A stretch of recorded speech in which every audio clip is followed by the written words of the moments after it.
예, 노는 거 좋아하십니까? 예, 저는 좋아할까요, 안 좋아할까요?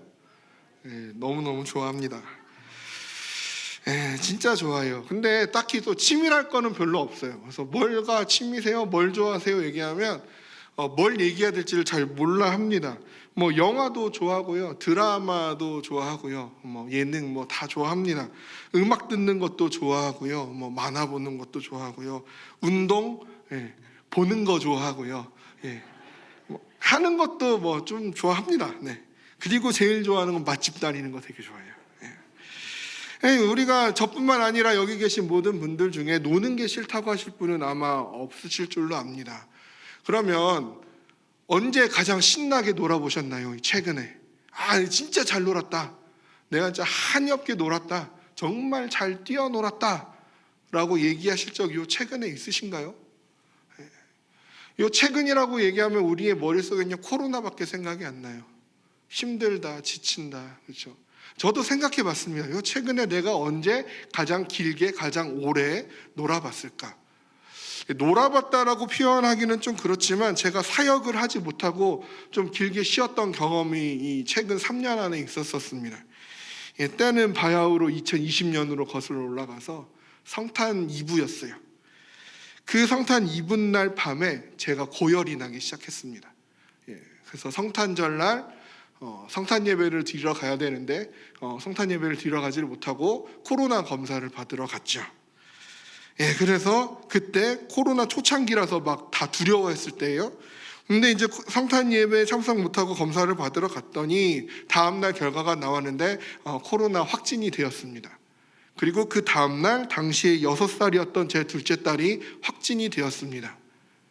그리고 그 다음날 그 우주인 같은 방호복을 입은 두세 사람이 저희 집에 들이박쳐서 저랑 제 딸을 잡아다가 제 생전 처음 타봤어요. 구급차 타고 당시에 이제 생활격리센터, 그땐 자가격리가 아니었습니다. 생활격리센터로 저희를 격리해서 데려갔어요. 그리고 이제 그렇게 생활격리센터에 들어가서 첫날에 제 아내에게 전화가 왔는데 자기도 확진이 됐대요. 저희가 4식구거든요. 큰딸만 빼고 3명이 다 걸렸어요. 근데 이제 큰딸 혼자, 그 당시에 이제 큰딸이 9살이었으니까 혼자 내버려둘 수는 없으니까 일단 제 아내랑 큰딸이 또 다른, 저와는 다른 격리센터로 가게 되었습니다. 그래서 성탄절날 우리는 이산가족이 돼서 서로 각자 격리센터에 있는데 그 다음날 문자가 하나가 딱 왔어요. 김종경 목사가 확진되어 모든 교역자가 자가격리에 들어가고 교회를 폐쇄합니다. 그의 송년 예배 못 드리고요, 신년 예배 못 드리고요, 신년 특수에 못 드리고 신년 부흥회 못 드렸습니다. 그렇게 충격 속에서 6살 난 딸과 TV 하나 있는 방에서 10일 동안 놀았습니다. 그림도 그리고 TV도 보고 챙겨간 학습지도 하고 성경도 읽어주고 노래도 불러주고 먹이고 씻기고 재우고 노는 게 그렇게 힘든지 몰랐어요. 격리 해제가 되고 집으로 돌아와서 가족 간에 상봉했는데 교회에서 안전을 위해서 음성이 나올 때까지 매주 검사하고 음성이 나오면 그때 출근하라고 연락이 왔습니다. 그래서 2달을 놀았습니다. 한 60일에서 70일 정도 걸린 것 같아요. 다른 데 다 갈 수 있었는데 이제 교회만 못 가게 되는 거죠. 그렇게 한 2달 정도 우리 가족들과 격리된 채 그렇게 지내봤는데 노아의 방주가 이랬겠구나. 단 한 걸음 밖에 나가지도 못하고 그 안에서 노아는 뭐하고 놀았을까, 동물들이랑. 그러한 생각들을 하게 됐었습니다. 그런데 이렇게 논 거는 사실 코로나 때문에 논 거기 때문에 그게 놀았다라고 얘기할 수는 없지만, 우리가 진짜 논다고 하더라도 그 노는 것이 우리에게 기쁨과 즐거움을 가져다 주는 건 아주 잠깐뿐이라는 거죠. 곧 노는 것도 지치게 되고요, 계속적으로 우리에게 즐거움을 제공해 주지 못합니다. 다시 일하고 싶고 노는 걸 그만두고 싶다라는 생각이 들게 마련이죠. 그러함에도 불구하고 우리에게는 그 논다라는 것, 충전한다, 휴식한다라는 것이 어느 때보다도 필요합니다. 왜냐하면 코로나로 인해서 놀았다, 신났다, 흥이 났다 이러한 감정들보다는 이제는 버겁다, 지친다, 언제까지 일해야 하나라는 그러한 마음들이 우리 가운데 훨씬 크기 때문이죠. 새로운 한 해가 시작되어서 이제는 좀 신이 나겠지, 이제는 좀 흥이 나겠지 기대는 하지만 언제 진짜 그런 일이 일어날지 막막한 바람만이 우리 마음 가운데 있기 때문에 더욱 그러합니다. 그렇다면 이러한 현실 속에서 우리가 참 쉼과 기쁨을 누리려면 어떻게 해야 할까요? 이미 우리는 그 답을 알고 있습니다. 무엇이죠? 하나님 앞에서 누릴 수 있는 것이죠. 믿음으로 신앙 가운데서 그 기쁨과 그 즐거움을 찾으면 됩니다. 다 알고 있어요. 그러시죠? 모르고 계셨나요? 알고 계실 줄로 믿습니다. 그렇다면 지금 나의 믿음 생활에 만족하시는 분은 계신가요? 막 교회 올 때마다 막 너무 설레고 막 우리 목사님 빨리 보고 싶고 막 말씀 듣고 싶고 막 예배 시간 때마다 시간 가는 줄 모르겠고 1시간 너무 짧아서 2시간, 3시간 예배 드렸으면 좋겠고 막 교회 봉사를 조금이라도 더 하고 싶고 막 그러신 분이 계십니까? 제가요 목사 안수를 받자마자 교구랑 부서를 이제 전임 사역으로부터 시작하게 되었는데 그게 벌써 이제 한 10년이 꽉 차 가는 것 같은데요. 그렇게 신방을 하면서 성도님들과 이야기를 나누다 보면 안타까운 것 한 가지는 목사님 하나님 믿는 게 교회 나오는 게 그렇게 섬기는 게 너무너무 재밌어요. 요즘에 너무 즐거워서 죽을 지경이에요. 예수님 때문에 막 하루하루가 감격스럽고 기뻐요. 재미있어요. 라고 얘기하는 그러한 고백보다 목사님 옛날에는 우리 교회가 진짜 재밌었거든요. 옛날에는 진짜 즐거웠었거든요. 그때는 봉사하는 게 진짜 신이 나고 매일매일 웃음꽃이 떠나지 않았었거든요. 라고 이야기하는 분들이 많아요. 이건 무엇입니까? 그때는 그랬는데 지금은 그 정도는 아니에요. 그때는 참 즐거웠는데 지금은 아니네요. 라는 이야기죠. 물론 신앙이 늘 기쁠 수만은 없습니다. 우리의 인생에 슬픔이 있고 아픔이 있고 고난이 있고 여러 가지 시련이 닥쳐오기 때문이죠. 눈물의 순간도 있고 애통의 순간도 있습니다. 그러나 그러함에도 불구하고 그 모든 상황 속에서 언제나 하나님께서 감추어 두신 은혜가 있고 보석 같은 지혜가 있고 기적 같은 선물들이 우리에게 마련되어져 있는 줄로 믿습니다. 그렇기 때문에 우리는 그러한 상황 가운데서도 하나님 안에서 평안을 찾을 수 있고 하나님이 나에게 이번엔 어떠한 은혜를 부어주실지에 대한 기대를 가지고 소망을 잃지 않고 찬양할 수 있다는 것이죠. 오늘 본문을 통해서도요, 우리가 항상 하나님께 어떻게 하나님 앞에서 뛰어놀 수 있을지, 어떻게 그 기쁨을 누리며 살 수 있을지를 함께 찾아보기를 원합니다. 오늘 본문의 사건은요, 하나님의 궤를 예루살렘으로 드리는 과정 가운데서 나오고 있습니다. 다윗은 왜 하나님의 궤를 예루살렘으로 옮기고자 하였을까? 하나님의 궤가 오랜 시간 동안 방치되어 있었거든요. 그런데 그 방치되었던 하나님의 궤를 다윗은 지금 예루살렘 성으로 옮기고자 하는 것이에요. 우리가 읽지는 않았지만 사무엘상 4장에 보면 이스라엘의 잘못된 믿음으로 인해서 하나님의 언약궤를 블레셋에 빼앗기게 되죠. 그리고 그것이 기럇 여아림이라는 지역에 머무르게 됩니다. 그리고 사무엘상 5장에 가서 다윗이 비로소 이스라엘 전 지역의 왕으로 등극하게 되어져요. 그가 사울의 뒤를 이은 왕으로서 가장 필요했던 건 정권의 안정, 왕권의 강화였다라고 이야기를 합니다. 그래서 자신이 왕의 자리를 하나님께로 인정받아서 물려받았다라는 인증이 필요했다라는 것이죠. 그래서 다윗이 선택한 것이 하나님의 궤였다. 잊혀졌던 하나님의 궤를 들여보냄으로써 왕권 강화를 꾀하였다라고 얘기하는 학자들도 있습니다. 그리고 또 한편에서는 그것이 아니라 다윗이 정말 하나님을 향한 순수한 믿음으로 하나님을 사랑함으로 여호와의 궤를 예루살렘으로 드리는 것이다 라고 이야기하고 있는 학자들도 있어요. 그러니까 어찌됐든지 간에 중요한 것은 다윗이 지금 하나님의 궤를 예루살렘으로 옮기고 있다는 것이죠. 그런데 문제는 이것이 한 번에 성공하지 못했다는 거예요. 처음에 실패했어요. 왜요? 하나님의 방법대로 옮기지 않았기 때문에. 하나님을 섬길 때 나만의 방법과 나만의 계획으로 하나님의 궤를 옮기려고 하다 보니까 실패했어요. 그리고 다시 한번 하나님의 방법대로 이 여호와의 궤를 옮기고 있는 것이 오늘의 본문입니다. 그리고 그가 그 앞에서 백성들과 함께 여호와 앞에서 뛰놀며 춤추며 제사를 드리고 있는 것이죠. 그것이 14절 15절입니다. 다윗이 여호와 앞에서 힘을 다하여 춤을 추는데 그때에 다윗이 베옷을 입었더라. 다윗과 온 이스라엘 족속이 즐거이 환호하며 나팔을 불고 여호와의 궤를 메어오니라. 모든 백성이 기뻐하고 있어요. 근데 단 한 명 이 기쁨에 참여하지 못하고 있는 사람이 있습니다. 누구입니까? 미갈이에요. 미갈. 다 기뻐하는데요, 다윗의 아내였던 미갈은 기뻐하지 못했어요. 그 마음에 불평이 쌓이고 불만이 쌓였어요. 그리고 그 미갈은 다윗이 기뻐하고 춤추는 것을 보면서 업신여깁니다. 그래서 그 모든 과정이 끝나고 온 백성을 축복하고 기쁨을 가지고 이제 집에 돌아와서 가족들을 축복하려는 그 다윗 앞에 미갈이 섰을 때, 그 미갈이 당신 오늘 너무 수고했어요, 우리 빨리 축복해 주세요, 기쁨을 함께 나눕시다가 아니라 톡 쏘아 붙이죠. 뭐라고 쏘아 붙였어요? 왕이 오늘 어떻게 영화로우신지, 방탕한 자가 염치 없이 자기의 몸을 드러내는 것처럼 오늘 그의 신복의 계집종의 눈앞에서 몸을 드러내셨도다.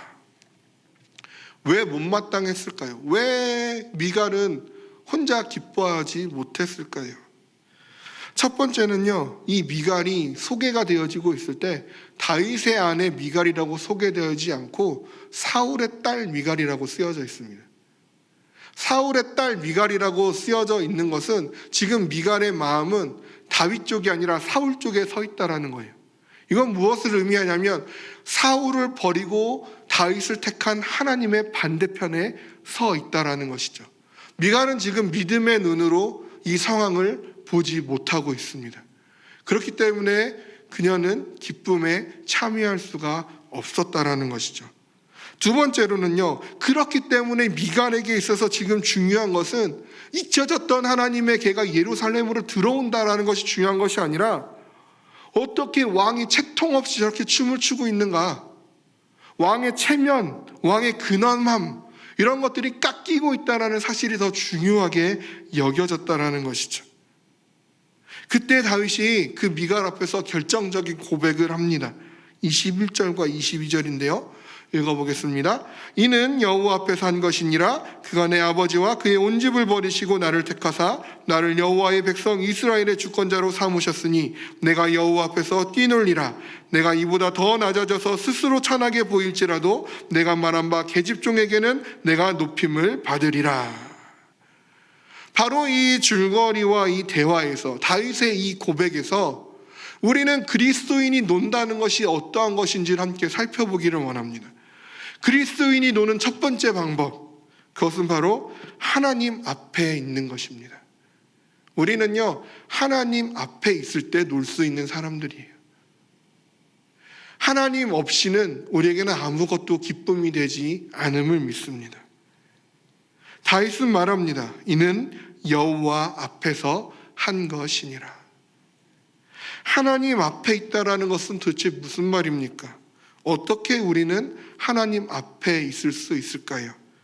히브리서 10장 19절에서는요, 그러므로 형제들아 우리가 예수의 피를 힘입어 성소에 들어갈 담력을 얻었나니 라고 말씀하고, 에베소서 3장 12절에서는 우리가 그 안에서 그를 믿음으로 말미암아 담대함과 확신을 가지고 하나님께 나아감을 얻느니라 라고 말씀하고 있습니다. 결국 우리는요, 예수 그리스도를 통해서 하나님 앞에 나아갈 담력과 확신을 얻는 것이죠. 다른 그 무엇으로도 우리가 하나님 앞에 설 수 없습니다. 예수 외에 다른 것을 주신 적이 없으시기 때문에 그러합니다. 우리가 예수와 함께 할 때, 예수님의 말씀이 내 안에 있어서 내가 예수님의 말씀으로 더불어 먹고 마시고 있을 때, 내 모든 생각이 예수님께 맞춰져서 예수님이 과연 기뻐하실까? 예수님이라면 어떻게 하셨을까? 그것이 모든 나의 상황의 판단의 가장 중심이 되기 시작할 때에, 어떠한 결정에 있어서, 어떠한 상황에 있어서 다른 것을 바라보기 전에 예수님께 먼저 기도함으로 하나님을 의지하기 시작할 때에, 그때 비로소 우리는 하나님 앞에 서게 되는 줄로 믿습니다. 우리가 놀 수 있는 두 번째 방법은요, 그 누가 뭐라고 하든지, 그 누가 나를 어떻게 보든지 하나님 앞에서는 상관없다라는 것이에요. 내가 이보다 더 낮아져서 스스로 천하게 보일지라도 상관없는 것입니다. 나의 체면도 상관없고요, 왕이라는 직분도 상관없는 것이에요. 그것보다 하나님이 더 중요하기 때문에 내가 가진 그 어떠한 것, 내가 누리고 있는 그 어떠한 것도 좋게 비교할 수 없는 것이 하나님이기 때문에 이 세상 부귀와 이 세상 명예로도 바꿀 수 없는 것이 하나님이기 때문에 그 하나님 앞에서 있는 것이라면 내가 스스로 천하게 보일지라도 그 누가 나를 우습게 보고 조롱하고 어리석게 여겨도 상관없는 것입니다.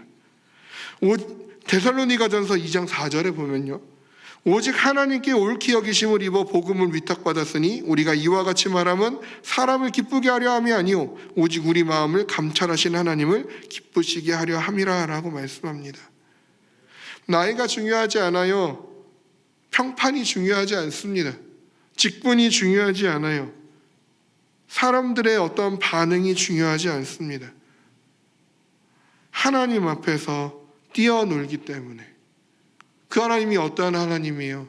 소망 없는 나를, 생명 없는 나를 위해서 예수 그리스도 그 독생자를 이 땅에 보내시고 그의 생명과 나를 맞바꿔 주신, 그래서 나를 하나님의 자녀 삼으시고 하나님의 백성 삼아 주신, 나에게 천국을 허락하신, 하나님의 나라를 허락하여 주신 그 하나님만 기쁘시게 해드린다면 내가 손해를 보든 내가 어떠한 역임을 받든 상관없는 것입니다. 그것이 바로 우리가 하나님께 노는 두 번째 방법입니다. 세 번째 방법이 있어요. 이것은 무엇이냐면 내가 그렇게 아무리 스스로 천하게 보이려고 노력을 해도 사람들 다 나를 비웃어도 결국 하나님께서 우리를 영화롭게 하리라, 하나님께서 우리를 높임받게 하리라는 확신과 믿음을 갖는 것입니다. 우리를 영화롭게 하시는 분은 하나님인 줄로 믿습니다. 세상이 주는 명예요, 다 사라져버려요. 한순간이면 끝이 납니다. 그러나 하나님이 우리에게 주시는 영광은 영원한 줄로 믿습니다. 하나님은 그것을 놓고 우리를 기다리고 계십니다.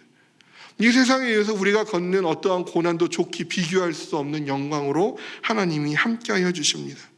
그리스도인으로서 노는 방법을 정리하면 이렇습니다. 하나님 앞에서, 하나님의 말씀 앞에서 하나님을 위하여 내가 낮고 천하게 보일지라도 결국 하나님이 나를 영화롭게 높여주시리라는 믿음을 갖는 것.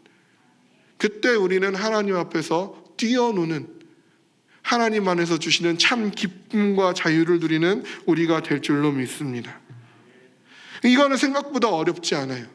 왜냐하면 결국 우리는 하나님께 지음받은 존재죠. 우리가 가진 모든 것은 하나님의 은혜로 주어진 것이죠.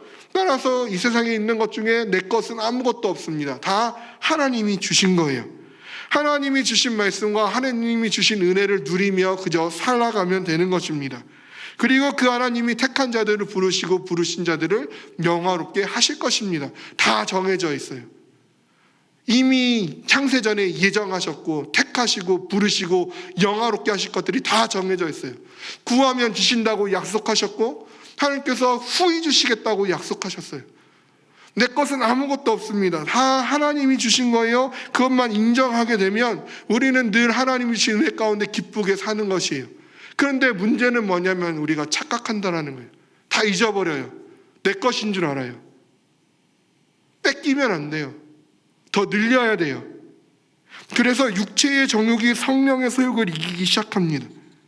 그래서 이기고 살아남는 게 중요해요. 더 많이 가져야 돼요. 그래야 내 체면이 올라서요.